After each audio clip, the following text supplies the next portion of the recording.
Hey folks, Woody here from WD Homesteading in South Central Pennsylvania. Today we're going to be touring our mini orchard on less than an acre of property. So let's get started. My wife Dee is going to do the narrating while I walk around and show you all the trees and stuff. Okay, when we first bought the property, if you look past the deer fencing, what the property looked like is what is behind that fencing. So this all had to be cleared. And this is our blueberries. If you notice the bigger bush, the Japanese beetles got it pretty good.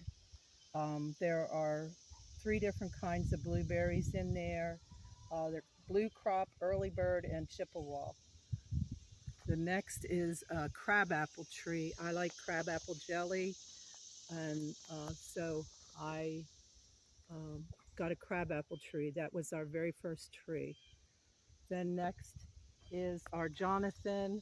I like the older type apples, I guess, because that's what my grandmother and my mother liked.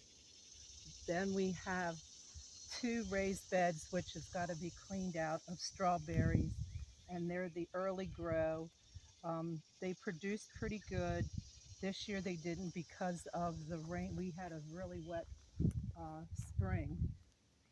So Dee, what are you going to do with these strawberries? We're going to rip them out and put different covering underneath and replant them. And I'm going to take some of the berries other places and plant them.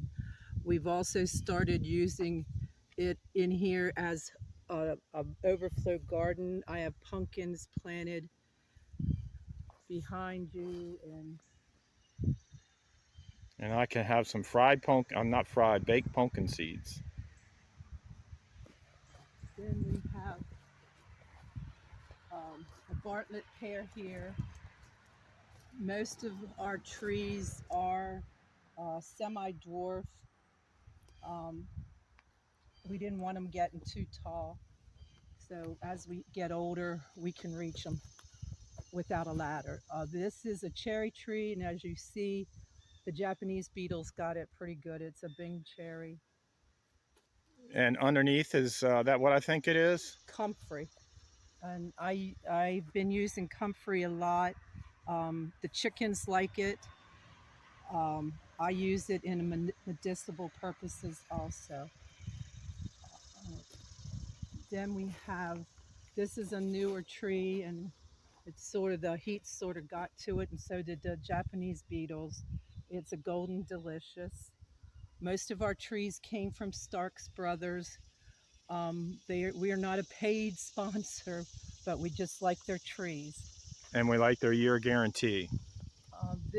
Was one of the very first trees, and I accidentally bought a standard, so it's tall. We trim it every fall, and it comes out like this. It is a Georgia bell, and it is a white peach, and it's very sweet. Now we won't get any this year, right? No, it got a leaf curl on it, and the frost got the blooms. And there's some more comfrey. We're trying to get it under every tree because the comfrey brings up minerals and stuff that the tree needs from they got a long taproot. This is our pet cemetery.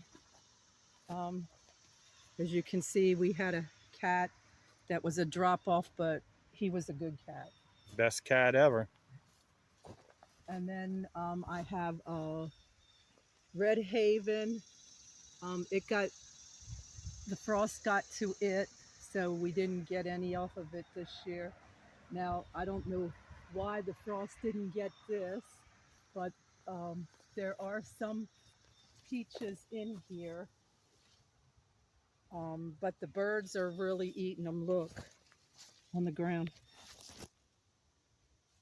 The birds are really getting to them. And the Japanese beetle likes them too. Last year, we had to pick through what was good because the Japanese beetles we're tearing them up.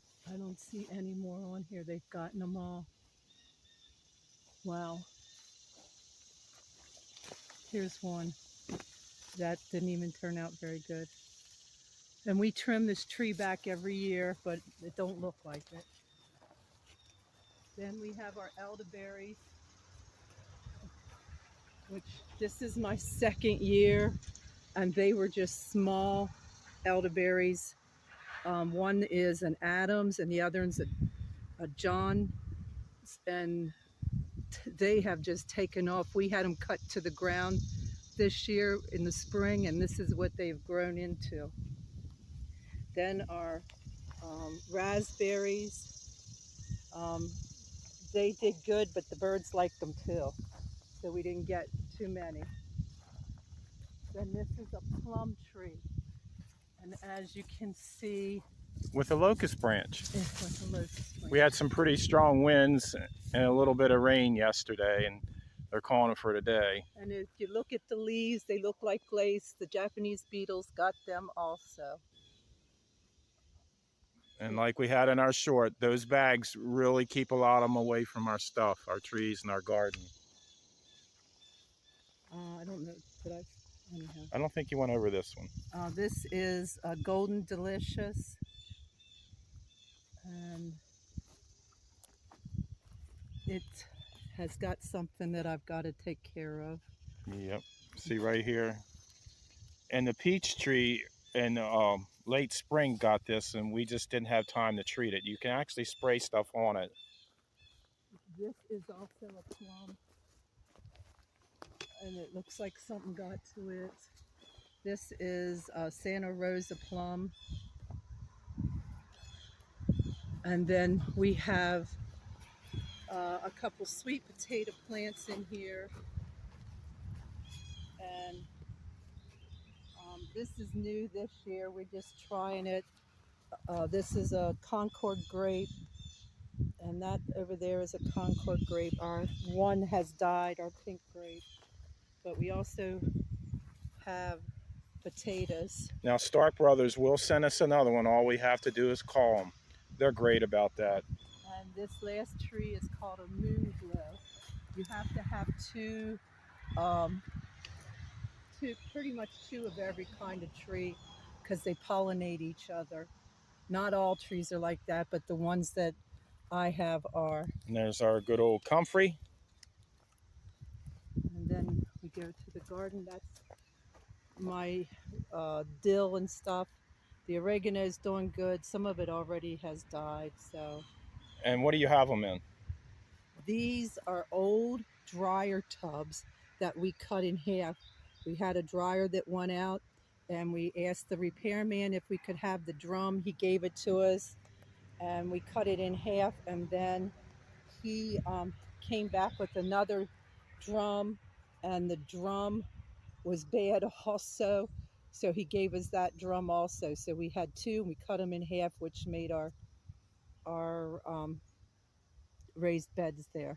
And then you have a galvanized tub here, right? Right. This came from a lady, an older lady that was moving, and she didn't want it anymore. You can find all kinds of things to make raised beds out of. Our wooden raised beds are made out of pallets and 2x4s. And then I put, the netting is to keep out the cabbage moth, because each year the cabbage moth is really bad around here. So this is the first year we've really been able to get a crop of anything. And we got a good bit of garlic out of this one, right? Right. And it's full of cabbage now. This one is nothing but broccoli, and we got the main head off. We're just getting the spears now. And we're going to take you over here with the rest of the drums. That's what the cabbage smells. Okay, this is kohlrabi, and it was eaten up by, what was eaten up by? Cabbage moth. Cabbage moth, and they're starting to come back. I can't wait. Kohlrabi is just an awesome vegetable, and my uncle, from the 70s and 80s introduced me to it. And then when he planted our garden in another place we lived, he planted it for us. And this is Red beets, beets. red beets. We eat the leaves a lot for a salad. And I just had it on my tuna fish sandwich yesterday. And then my famous carrots that the swallowtail moths got to. The caterpillar. Yeah. So there you have it, the tour of our mini orchard.